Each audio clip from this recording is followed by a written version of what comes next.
Ryan Alford. Hey guys, what's up?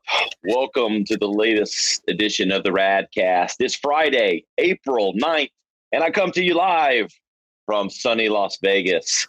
I'm always joined by my co-host, Reiley Clark, who's back in the warm and cozy Greenville, South Carolina studios. What's up, Reiley? No, exactly. I was just about to say, I think we're both getting the good end of the stick here with good and warm weather, but unfortunately the bad end of the stick at the same time with horrible pollen. Yes, it's pollen infested so here. I feel like I should have a how it was going and how it really is. Like, 'cause if you saw my makeshift studio here on the porch of my hotel room in Las Vegas, I've got an ironing board that the laptop's on, and no, it looks cool. But it's nice to be in sunny Vegas, and excited to for everyone to hear everything we went through the other day with Brad. Yeah. I'm so intrigued. So first you were on Bradley's podcast, Dropping Bombs podcast. Yeah. So Bradley on his podcast this week we recorded. I don't know exactly when the episode is going to release. I think it's going to release pretty quickly, though. We had some time sensitive stuff we got on there, so it could release as early as next week. So very exciting. We'll have details on the social channels on that. But Brad was great, really great host. His team was really cool. Got a lot of content behind the scenes, but we talked everything marketing in today, and some of my background and some tips and tricks and different things, trying to give people some actionable advice in marketing. And so it was really cool. So might be able to work with Brad a little bit more down the road, talking about some collaborations and things like that. But yeah, so we dropped some marketing bombs for sure. That's awesome. I bet that was like just this really cool experience. Because, you went out to Vegas for this experience. That has to be awesome. What all have you done while you've been in Vegas? Because Nicole's with you too. Yeah. So Nicole and I, it was our anniversary last week. So it was good. It was a good timing. So we had a little business and pleasure mixed in. So it's been nice to spend some time together. And last year, COVID had just started. It was our 5-year anniversary last year. We were going to go on like a 7-day trip that kind of got derailed. And so we've had trips and things like that, but this is our first kind of us get away in probably 18 months, with just the two of us outside of like one night here and there. So there's no real shows going on. We've been to like the pools, and we've had really good dinner. I've eaten steak the last 2 nights, which is my, favorite. And we ate a place called STK Steak, which there's one in New York as well. They have a real trendy place, and that was good. The place is called the Strip House last night. We eat some sushi tonight. So I'm making everyone hungry whenever however you're listening to the podcast. I apologize ahead of time, but I know we really always find a way to talk about food. Yes. Hey, I like to eat. I'm a big boy, Yeah, no, man's got to eat. Yeah, I got you too. I'm huge. Yeah. Just kidding. Yeah, right. Yeah. No, that's awesome. That's awesome. But it's been a good week. The agency's had a good week. I've been, working remotely, and lots of new projects and things kicking off. We're hiring like crazy. So been interviewing people and different things at the agency. And, we've got the Greenville Hustle event coming up on April 29th. It's Thursday. So if you're in the Greenville area, you need to get signed up for that. All the details are online at GVL Hustle, at GVL Hustle on Instagram, or if you just search for GVL Hustle on the Googles, you will find us anywhere. We got a website, gvlhustle.com. You can learn more about the event. We've got my man, Mountain Man Sims, Noah, coming on to talk, do a little cooking demonstration, I believe, and tell his story. And, I'm going to do a little talking, break down some marketing knowledge. So excited about that event. We're going to have video and audio and everything, I'm sure, from it. So if you aren't local in Greenville, you'll be able to get more out of it. But it'll be a nice night of community and collaboration and all the good stuff that comes with it. So we're excited about that event here in Greenville at our home, which is Camaraderie, which is the home of Radical and a nice little co-working space if you're ever looking for co-working in Greenville. We'll just plug all the businesses today, Riley. I know, honestly. You just go on, you tell them everything. Yes. So, yeah. So I think that's really it. Here's Riley with the news. Okay. Yeah, so we have a couple topics today that are going to be really exciting. A lot of this is about collaboration and branding, which I think is really cool that, we're talking about our GVL Hustle community, but there's a couple topics in here today that are really play on that idea of community content and how to really utilize, Ryan talks about this all the time, how to really utilize what consumer generated content. And so this is just something that's going to be a really cool conversation today. So first up is Neutrogena is opening up its first brand studio to create its own kind of content, which I think this is going to be a really interesting thing to see developed. And I think a lot of other companies have been kind of getting on board with this as we've seen. What were your thoughts on this when you saw this come up? Well, you're going to see more and more of this. This is one another. Mountain Dew's gotten in this. We talked about Old Spice doing similar things. There's a few things at play. Number one, brands are bringing a lot of marketing in-house because of the volume and scope of content they have to develop. I'm on the fence on that. Being an agency, not just to be self-serving, I do think there's a place for us in development and helping brands and being outside of the bubble of the company to help ideate. But at the same time, it makes sense for brands to be doing this because of the volume of content that has to be created and the reality that a lot of stuff, consumers are very ad exhausted, I'll say. And you're going to, there things like Netflix and Disney and all these channels where there is no commercials.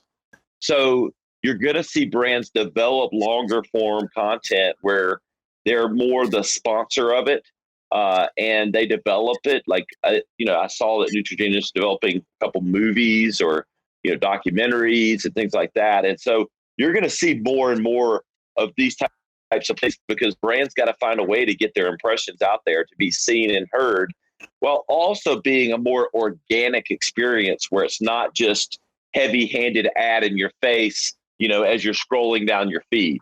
So I think it's interesting, and I think you're going to see more and more of this from brands. So we're just scratching the surface, I think, on this play for brands. Oh, totally. And I mean, I think you see more of it. We'll talk about this a little bit later as well, but I mean, you're going to see more brands. Actually, let's just go ahead and talk about it. It's a couple topics down, but that's okay. Yeah. We'll move it around. Hey, we make the rules. Yeah, exactly. And you know what the rules are? There are no rules. Yeah. Yeah, exactly. So we'll talk about this ad because it makes total sense. So Airheads kind of did this. They played on this notion of like annoying ads. And, anytime you're on YouTube or anything like that, you always want to go down and hit like the skip ad button. But Airheads created this ad that essentially plays on the skipping the ad. And, you see these construction workers and they're standing there and they're like, oh, great, another ad. And then it's like, oh, okay, do we hit it? And then you hit it and they're like just skipping rope. They're jumping. They're like skipping and all these things. And I think it's fun that they're playing on like annoying ads, but also like the brand's overall message. You're just playing. Like it might be annoying, but you get the point. You're going to get Airheads play. Okay, it's funny. Like you're picking up what they're putting down. Yeah, no, it's totally in line with their brand. A little mischievous, a little off the wall. But look, I like brands that are self-aware, and where you kind of acknowledge. It's kind of like when you're watching the commercial and they kind of wink at the camera. Like, I like that. I think it's clever if done the right way. And look, everyone knows like what's going on with ads, so like, let's just acknowledge it and the frustration. Cause I remember personally, I'm in the business, but sometimes I just want to watch the damn ESPN clip, like I just want to see this guy get knocked out on UFC, the highlight clip. And I got to watch, I don't even mind watching the ads, but it's like a 30-second ad when I'm just wanting to watch a 15-second clip is a pain in the ass. Like it needs to be a 10-second ad. I can deal with 10 seconds, but anyway, and you try to move the bar across, like to jump ahead of it. And you used to could do it. You used to could do it. And, again, being in the industry, I'm thankful maybe you can't anymore. But at the same time, it's true. People do that. They're like, how can I get ahead of this thing? So I think it was fun. Yeah, super fun. Super just smart, creative. And like using and we talk a lot about creative. And I think, even with the episode we had this past week with Samrat, like you talk about the use of creative and, neuro and marketing and how data is going to be pulled together. And you even talked about the art of creative, but also the science that's needed to create these good ads. And this was just, I think, a smart thing to think about what's happening with the culture of ads. Everyone's annoyed with them. Okay, what do we do about it? So yeah, exactly. And both Neutrogena and Airheads on different ends of the spectrum, but sort of playing in the same themes, though, strategically with, just the acknowledgement of what's happening in the industry. Totally. Which I think appropriately leads us to, another topic today, Budweiser. It's really close to where you're at right now in Vegas, just I think north of you or to the east. I honestly don't really remember right now with my geography. But anyway, Utah, yes. Yeah, Utah is apparently the number one state to have bought, like their biggest beer purchase is Budweiser beer. So Budweiser, I think this was super smart. Again, they created these special cans kind of playing on Utah culture, which I guess they are known for. I'm going to have to ask my sister. She lives out there. So I'm going to have to ask her, like, you apparently scream profanities and you say these profanities, but it's not actually like, WTF. It's like, what the frick? You're like, it's interesting. So, but Budweiser created these cans that essentially are trying to get you to scream these absurd profanities on top of the mountain, whatever. And it's just fun. Like, this is such a fun thing, but it's hitting their audience like in Utah, but it's also engaging with the rest of the brand. Like, oh my gosh, it's so cool. Like maybe one time Budweiser will feature something we're doing on, because we're huge consumers of Budweiser. It just generates that kind of thought. And I think it's really interesting they did that. No, it's cool. And look, I mean, it plays into the reality of like the consumer mindset. Like, everyone, it's been a rough year, right? And everybody's a little frustrated. So like, go take your frustrations out, and so doing it in a social way and leveraging it in an ad campaign is clever. Look, Budweiser's always coming up with some of the funniest shit, and just, they got a great team. So I liked it. And my man, Sean Whalen who's from Utah, who I happen to have his hat on today, Lions Not Sheep. The Radcast today brought to you by Lions Not Sheep. Yes. But anyway, he's in Utah. So I saw the Utah thing and made me think of Sean, but I do love it. It's fun. And look, I want to find one and go yell here off the top of my 62nd floor of the Cosmopolitan here in Las Vegas. Exactly. Yeah, no, just crack it open. No, that's so fun. I love this. I want to find it too and just be like, oh my gosh, send it to my sister or something fun. But I love this. And yeah, it definitely engages appropriately. And I think ultimately it's going to hit their wider audience anyway, because it's intentional targeting to your consumers. Who doesn't love that? Who doesn't love being called out in the best way possible, Yeah, exactly.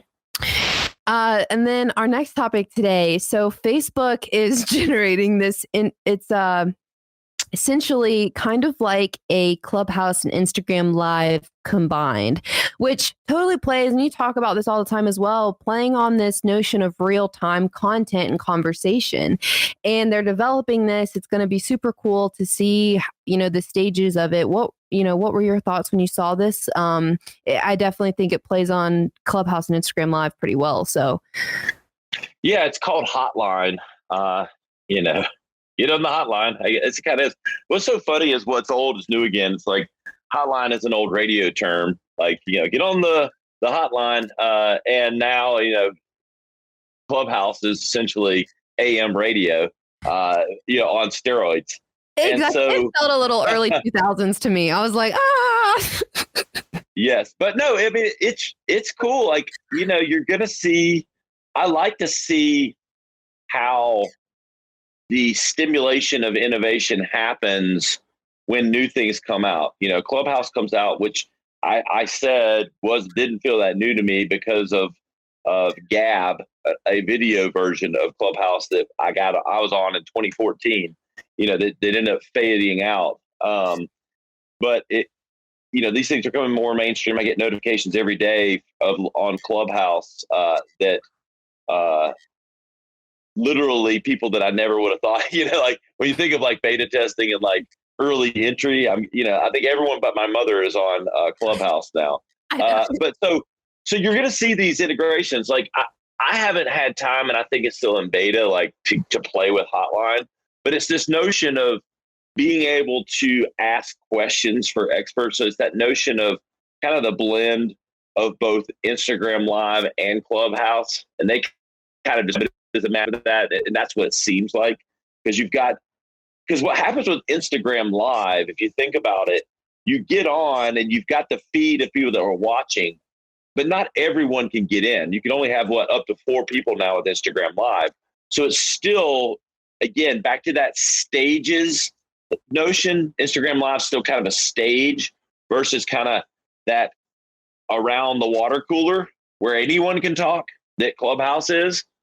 So it's kind of that mashup because you can ask questions, but it definitely seems to have a better interface. I mean, I still freaking hate Clubhouse's interface. They got a long way to go there. They're getting the user base, and I'm sure with all their funding they've generated, they'll be fine. But you're going to see these innovations continue to happen. And what you have to do as a brand and a company is, again, back to that 80-20 rule, but if you're seeing that your customer base are headed to these platforms, then you need to be experimenting with ways that you can get involved in it, and leveraging your people in different ways is kind of the brand stewards and experts. And I could see really cool plays with this specifically for brands in a way to engage with their customers, even in a customer service potentially aspect. So it's going to be interesting, and I love seeing all the innovation. I will ask you a question though. I'm curious, why do you feel like Facebook, because Facebook owns Instagram. So like with Instagram Live, I'm thinking, why do you feel like this is going to be something that Facebook will implement on Instagram? They're just testing it in a different format for now, but it eventually will cross over into Instagram Live. Like, do you feel like it will have that appeal or no? Well, here's the thing.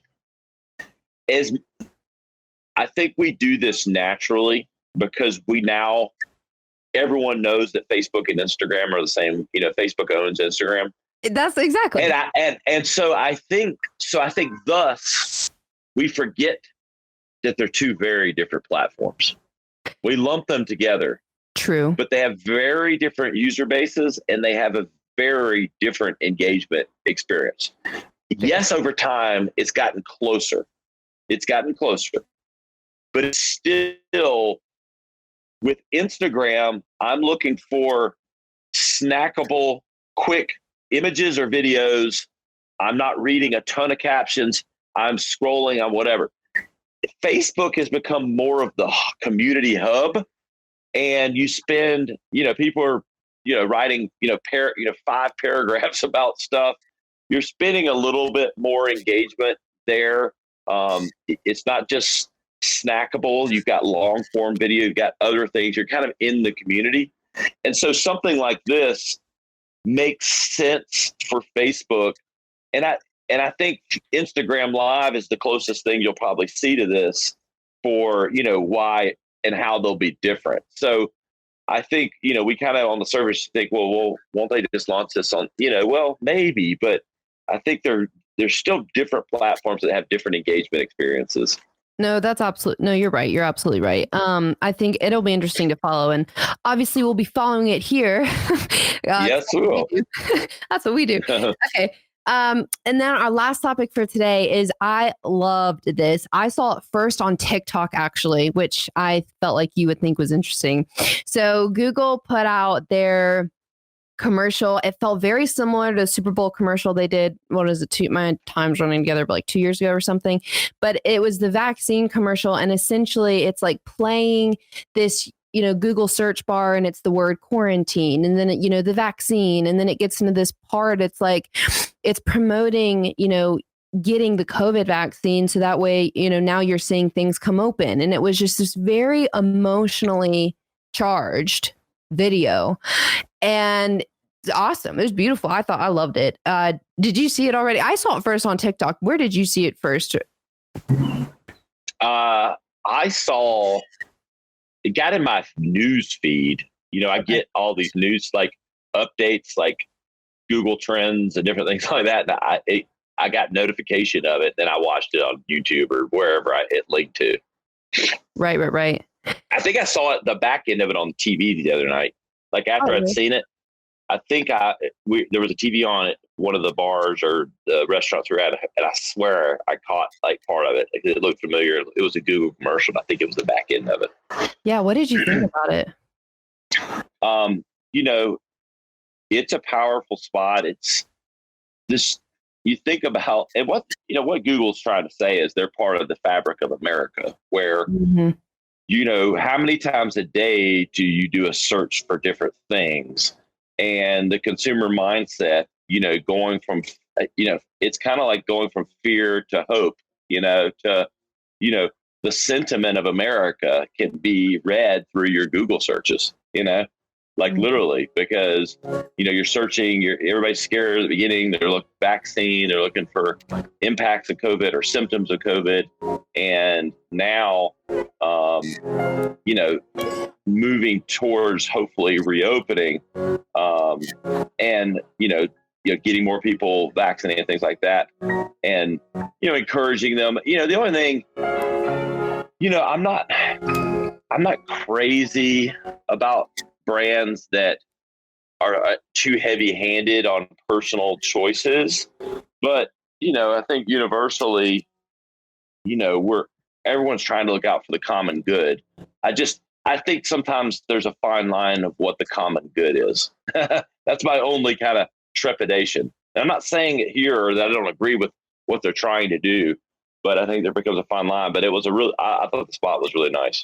It was a beautiful spot. And yeah, it definitely felt very similar to that commercial they did a couple years ago, even though this one I felt like hits everyone one way or another.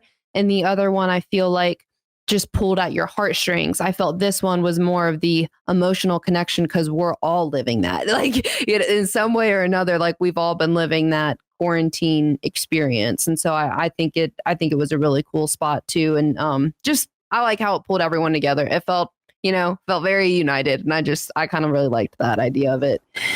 I agree. I just, my personal feelings aside of just some of the, not because I don't agree with like everyone helping one another get safe and things like that, but I just, everyone's normal is different. Everyone's personal decisions are different. And so, and you've had varying degrees of lockdowns and things like that. So, I just don't want to see any heavy-handed forcing of what any one person's normal should be, or when it was personally okay for them to do something, walk outside of my house. I just think there was a lot of fear mongering, with this, because it was serious and it deserves the attention that it got. I'm not saying it didn't need to be taken serious, but I just feel like some of the fear mongering, and I'm not saying they're doing that here, but I don't know, that just starts to cross some lines for me, but we'll see. Everything's on the up and up. Yeah, exactly. And speaking of which, we said we'd follow up with stuff here. The Nike lawsuit. Have you been following this with Lil Nas X? I know there's been some updates this week, and I know Nike's starting to take maybe a little stronger stance, but I haven't seen every bit of it. Apparently they're at a cease and desist now. And so, but apparently, Mischief is like, there are no other shoes made. That was it. So I still think it's still going on. Hopefully over the weekend, we'll get some more understanding of what's going on. But like we said, we do follow up here. So at least we're following up with what we know. Yes. Yeah, I know. But yeah, and I do want to mention again, we've got the updated Radcast.com. So all of our content is available there. All the past episodes, all the past highlight clips you can play and watch and learn And of course, use that search bar to find back topics. But hopefully you're listening to this at the home of the Radcast, which is theradcast.com. But as always, you can find us on all the normal places, IGTV, YouTube, Facebook, and any new platform being developed. We will be there eventually. Exactly. And there's probably there's like 7 of them being developed today behind the scenes. Someone just got funding for another one. Exactly. Exactly. Yeah, and we'll let you know about them too. Exactly. So you know where to find the latest marketing and advertising news, and that's right here at the Radcast. Find us at the.rad.cast on Instagram as always. And Riley, I'm going to sign off to you here from Las Vegas. And no matter where you are, when you are, how you are, everyone have a wonderful day. And we'll see you next time on the Radcast.